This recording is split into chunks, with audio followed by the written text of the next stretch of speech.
രാവിലെ തന്നെ വേഗം പണിയൊക്കെ കഴിച്ചിട്ട് പുറത്തേക്ക് പോകട്ടെ. പുറത്ത് പോകുന്നത് എന്തിനാന്ന് വെച്ചിട്ടുണ്ടെങ്കിൽ ഒരു സാധനം മേടിക്കാൻ വേണ്ടിയിട്ടാണ് കേട്ടോ. ഇന്ന് ഞാൻ ഉച്ചയ്ക്ക് ഒരു സ്പെഷ്യൽ കറി ഉണ്ടാക്കുന്നുണ്ട്. അപ്പോൾ അതിന് സാധനങ്ങളൊക്കെ മേടിക്കാൻ വേണ്ടിയിട്ട് ഞാൻ പോയതാണ് ഹൈപ്പർ മാർക്കറ്റിലേക്ക്. എന്താണെന്ന് പറയുക, കറീൻ്റെ പേര് നേപ്പാളി ചുക്കാനി.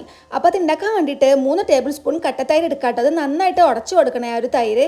എന്നിട്ട് അതിലോട്ട് ഉള്ളി ഇട്ട് കൊടുക്കുക. ഒരു ഉള്ളി അരിഞ്ഞിട്ട് ഇട്ട് കൊടുക്കുന്നുണ്ട്. പിന്നെ കുറച്ച് പച്ചമുളക്, പിന്നെ മല്ലിച്ചപ്പ് ഇട്ട് കൊടുക്കുന്നുണ്ട്. പിന്നെ ആവശ്യത്തിന് ഉപ്പും കുറച്ച് മുളക് പൊടി കൂടി ഇട്ട് കൊടുക്കുന്നുണ്ട്.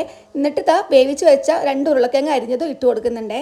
എന്നിട്ട് നന്നായിട്ട് മിക്സ് ചെയ്ത് കൊടുക്കണം. ഇനി ഒരു ചെറിയ പണിയും കൂടി ബാക്കിയാണ്. നേരെ പോയിട്ട് അടുപ്പ് കത്തിച്ചിട്ട് വെളിച്ചെണ്ണ നന്നായിട്ട് ചൂടാക്കി എടുക്കാം കേട്ടോ. ആ ചൂടായ വെളിച്ചെണ്ണയിലേക്ക് കസൂരി മെത്തി, മുളക് പൊടി, മഞ്ഞൾപ്പൊടി ഇട്ടിട്ട് നേരെ പോയിട്ട് ആ കറിയിലൊക്കെ കൊണ്ട് ഒഴിച്ചു കൊടുക്കുക. സംഭവം സെറ്റ്, നമ്മളെ കറി റെഡി ആയി ഗൈസ്.